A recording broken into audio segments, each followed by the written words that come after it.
Good afternoon, everyone. Ed Oswald with Echo Top Chasers with your 2:15 p.m. update on Hurricane Matthew. Matthew is still moving parallel to the Florida coast at this point. Winds not really a huge story. In fact, here with the 2 p.m. advisory, winds now down to 115 miles an hour, but it's still moving north-northwest at 12, so still parallel on the coast. The big story is the surge, and we in fact do have multiple reports of rescues along the coast, especially on the Atlantic coast of Florida, central and northern parts, where people are being rescued.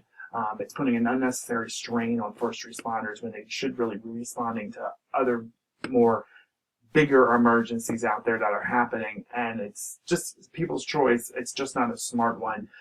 We do always take a look here at these prototype storm surge watch and warning, so let's take a look at that.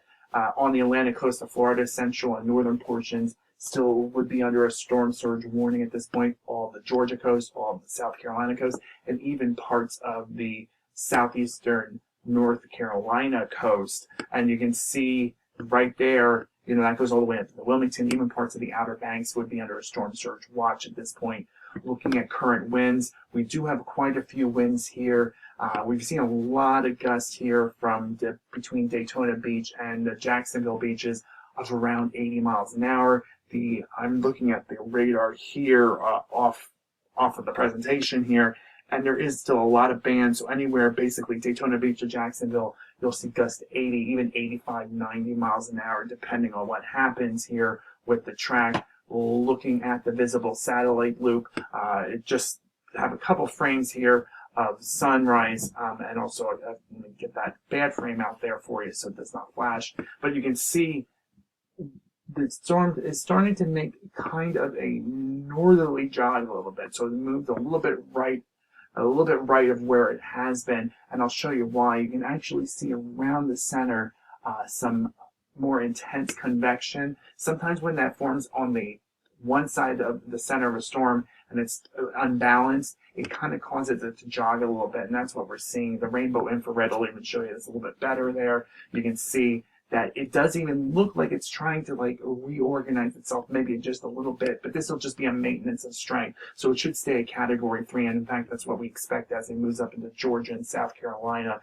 later today and into tomorrow. The radar picture really gives you a good view of that center of circulation, and you can see it's kind of very slight, but there is some northward component to the track right now.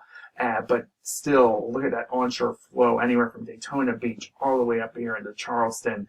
Lots of heavy rain, and in those heavy rain bands, you surely will see tropical storm force winds, even as far north as Charleston at this point. And the winds are in fact telling us that is actually true. So we have some verification of that. Let's take a look here at the upper levels. This is a 500 millibar map.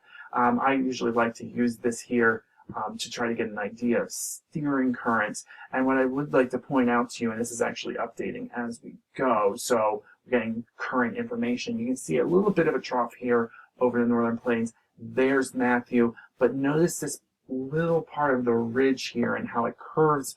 It goes north, but it curves slightly west of north. And that's what's keeping Matthew moving northwest, north-northwest, but not true north yet, because what you're going to want to see is this be a little more straight up and down, and that would actually give you some kind of idea there that the storm should start to move north. In fact, if we do look here at let's back this up here, you can see the GFS. It shows you that, and while that is not exactly north-south, you see there is somewhat of a western component to the track, which is bringing it closer to the coast. That is Matthew. But what you can see, as soon as that goes away, we start to see the track start to veer to the right. And let me just back that up and put that into motion for you so you can actually see it better. You can see what happens as that becomes more north-south and then eventually it moves east to north. That's when we start to see Matthew moving out to sea, at least for what we hope to for a couple of days. And we'll show you this loop that we're talking about. And you also may have seen that here, that the National Hurricane Center itself is in fact thinking by middle of next week, we could be back in the Bahamas with a weaker tropical depression, some type of, weaker storm. But here's the tracks here, and those tracks do show you that as well. What I am noticing here is definitely Matthew is on the western side of this guidance. So it's moving a little bit west of the guidance we had earlier today, but we do expect it to come very close to the Savannah, Charleston area before it starts to curve out. So it should actually curve out, and by looking into the end of the weekend, it would probably be somewhere off the North Carolina coast.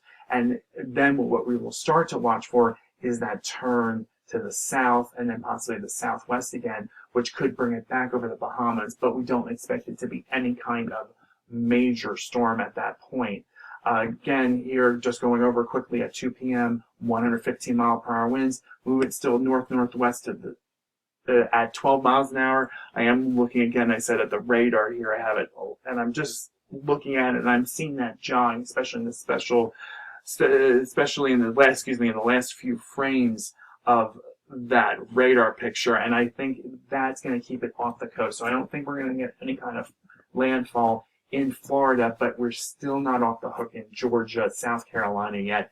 And even with its track, it comes very close to Charleston. So we'll have another video here for you later tonight and more videos throughout the weekend, so stay with us. If you want to follow us on Facebook, www.facebook.com/EchoTopChasers. We also have a website on our own webpage, www.echotopchasers/Matthew. Check them both out. Ask us questions. We'd be glad to answer them for you. So until tonight, I'm Ed Oswald, and we'll talk to you again soon.